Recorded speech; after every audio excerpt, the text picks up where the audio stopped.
right now, or just the background? That's the one that was earlier. I saw that on one of the sites. What happened?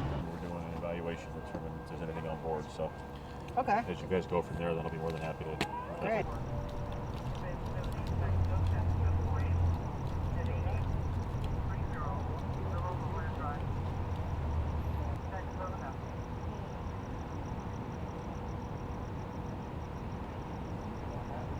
Lieutenant Eric Thunberg, Thunberg. Okay, Lieutenant, tell us where we are and what occurred. We're in the 600 block of East Street in Chula Vista, essentially at the intersection of Woodlawn and East Street.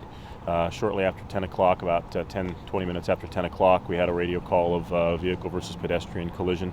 Our officers arrived on scene, found our victim, who's a middle-aged African-American male, on the side of the road, suffering from some head injuries. Fire arrived. They've treated him. He's since been transported to the hospital, and they're working on him. CPR was in progress. Witnesses to the scene said that our victim was crossing the road from the south to the north. Our vehicle was westbound on East Street and struck the victim. We have one witness. The witness thought that the speed was identified speed as not being an issue, consistent with the speed limit. And at this point, we're doing an evaluation for drugs or alcohol. We don't know whether or not that's the case at this point, but the driver stopped, at the scene and has been cooperative with us, and that's about all we have at this point.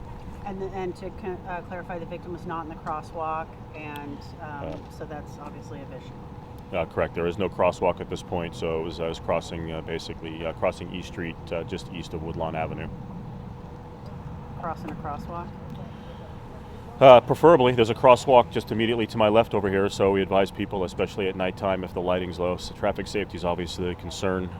Vehicles can be faster than they appear to be, and if it's dark, you're wearing dark clothing, it'd be very difficult to see you. It's obviously a concern. We want people to be safe.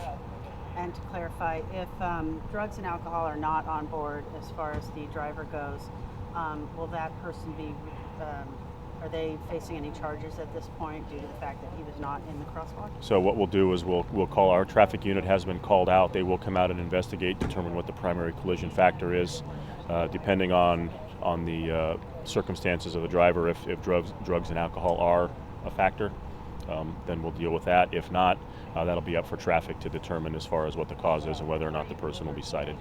And about how long do you expect the road to be closed? I would imagine for at least several hours. Our traffic units have not responded yet, so they're going to need to do a thorough investigation.